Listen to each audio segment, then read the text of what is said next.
So I was on Facebook and I see Royal Enfield is releasing a scrambler, get a little bit higher height of ride, a little bit higher ride height. It's got a little bit longer travel suspension. It's kind of a Bullet 500 that's souped up.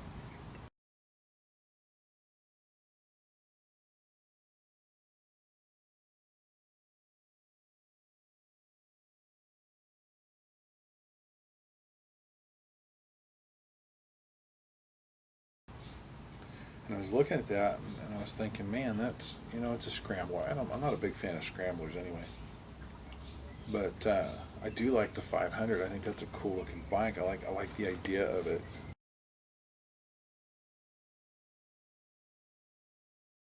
I want to get one. Don't know that I ever will, but I want to get one.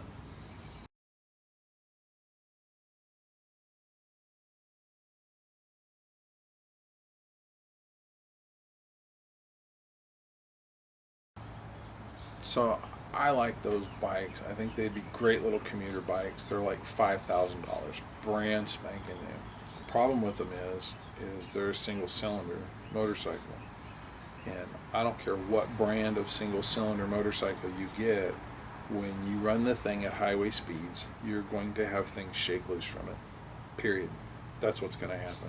I don't care if you get a Japanese made KLR 650. I don't care if you get an Indian made Bullet 500. I don't care what you go out and buy.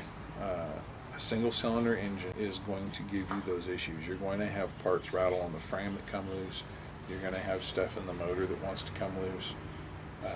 It's an issue.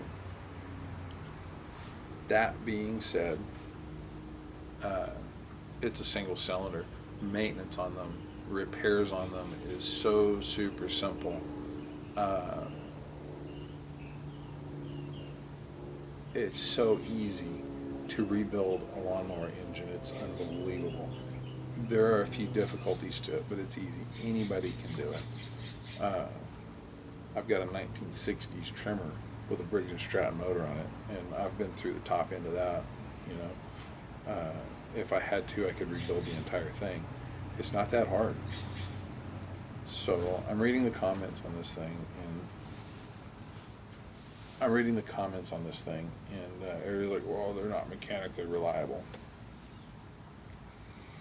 And I'm thinking, in what scenario would a motorcycle like this be popular? Well, they're popular in India because it's, for one, there's a couple reasons they're popular in India. For one, because that's their domestic bike. That is their Harley.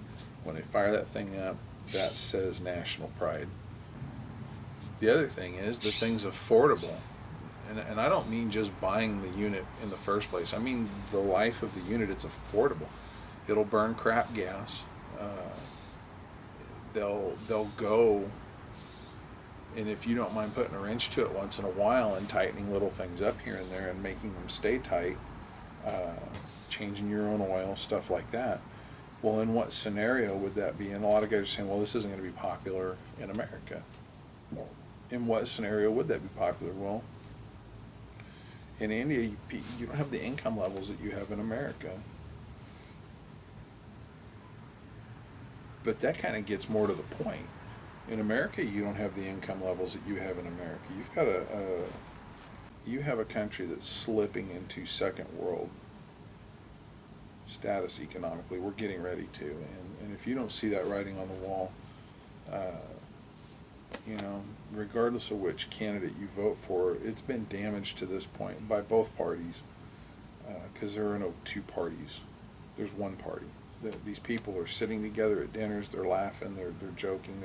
They're hugging each other. Uh, you don't have a choice. The 2012 election did not highlight that for you. You're not paying attention. If you looked at Romney and thought he was any different than Obama, you know, you don't have a choice. So you, as Americans, have not paid attention. You've watched football instead of your elections. You've watched Game of Thrones instead of what your government was doing to you, and you've asked for more and more control to be given to your government so that things can be provided to you in lot of you that are voting for that crap don't need it provided to you. You're getting it on your own. But it doesn't matter at this point. The piper has to be paid. We've been listening to the tune for, 50, more like 100 years now. And to the motorcycle thing, I don't want this to become a political rant. To the motorcycle thing, it's straight up, what situation would a bike like that be popular? And here's the situation: a bike gets 60, 70 miles to the gallon.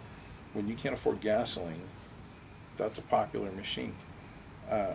You have a degradation of morals in this country where the family unit is not prized or cherished. You have young kids coming up that are looking at the whole marriage scenario and going, Jesus, why would I want to do that? And it's an ever-increasing part of the population. You have more and more people living in cities. The gridlock is disgusting. You can't get around. A small motorcycle that's easily maneuverable, gets fantastic fuel economy, that will get you to work and back, something that can haul one person and maybe a little bit of your junk. That's going to appeal to people who can't afford a car, who don't want to sit in traffic for hours to get to work. Should appeal to them anyways. Anyway, I gotta wrap this up because I gotta turn that stuff back on.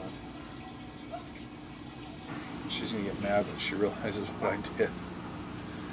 Anyway, I got the washing machine and the dryer turned off. Anyway, the thing is we're coming up. These kids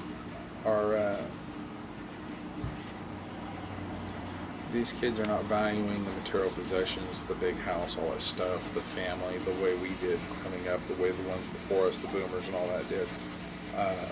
The 2.5 kids, a dog, and 2 cars in the garage is not the thing for them anymore. They're not looking at it that way in bigger and bigger numbers. The thing is in the comments they talked about that'll never make it in an American market, and I agree with that. But America is not an American market anymore, and it won't be going into the future.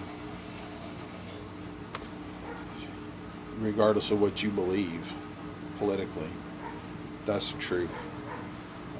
And I think a motorcycle like a Royal Enfield has got a strong chance of making it, especially after watching that Harley and the Davidsons thing on the Discovery Channel.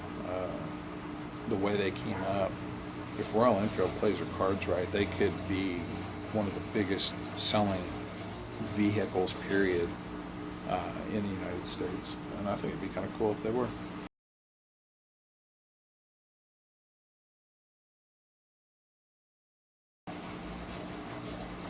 Alright, I gotta turn the machines back on.